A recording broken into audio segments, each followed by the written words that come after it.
peeps. Guess what?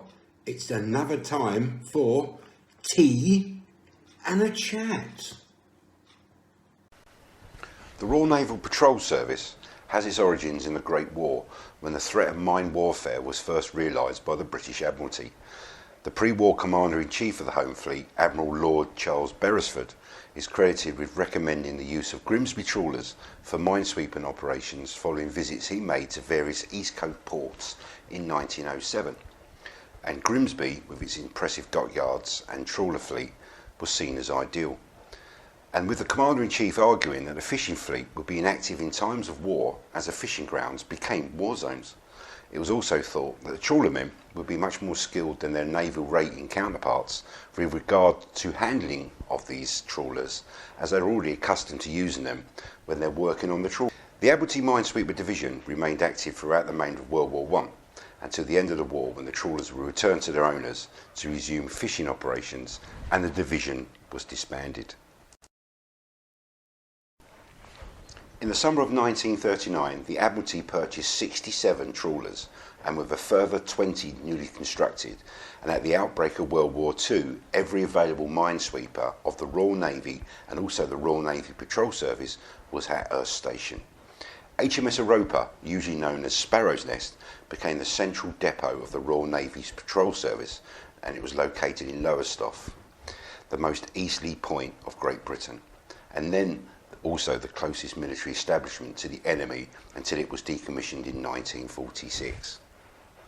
The Sparrows Nest, or HMS Europa, eventually became the training and drafting base for more than 70,000 men, who manned 6,000 small craft of numerous types, including trawlers, whalers, drifters, motor fishing vessels, motor launches, motor minesweepers, or what they later became as Mickey Mouses.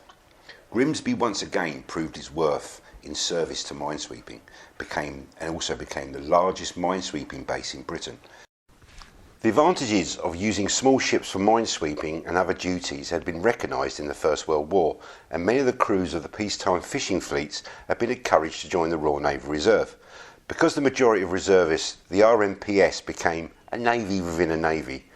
Because it used out-of-date and poorly armed vessels, such requisitioned trawlers crewed by ex-fishermen, the RNPS came to bear a number of unofficial titles that poked fun at it, such as Harry Tate's Navy, Churchill's Pirates, or the Sparrows. The name Harry Tate dates back to the First World War and was used as jargon for anything clumsy and amateurish. It originated from an old musical entertainer who would play the clumsy clown who couldn't get to grip with various contraptions. His act included a car that generally fell apart around him. By the start of World War II, it had been adopted by the Royal Navy and used for the purpose of poking fun at the trawlers and drifters of the Royal Naval Patrol Service. In true, the Royal Navy Patrol Service took it on the chin, and the title of Harry Tate's Navy was proudly adopted by themselves. As the war went on, it became a worthy password for courage and valour. Because the peacetime crews became naval seamen, together they developed a very, very special friendship. This camaraderie continued in the service during World War II, even though by the end most RNPS members were hostilities only and had very, very little connection with the sea before the war. The Royal Navy Patrol Service suffered over 250 lost vessels, more than any other branch of the Royal Navy. Because of the dangers and losses faced by the men of the Royal Navy Patrol Service, they were honoured in a statement made by Churchill and a unique silver badge worn on the sleeve of the serviceman's uniform, and that was awarded to those who had served 6 months or more in the RSPS. Message from the Prime Minister to the officers and men of the minesweeping flotillas. Now that Nazi Germany has been defeated, I wish to send to you all, on behalf of His Majesty's Government, a message of thanks and gratitude. The work you do is hard and dangerous. You rarely get and never seek publicity. Your only concern is to do your job. You have done it nobly. You have sailed in many seas and in all weathers. This work could not be done without loss, and we mourn all who have died and over the 250 ships lost on duty. No work has been more vital than yours. No work has been done better.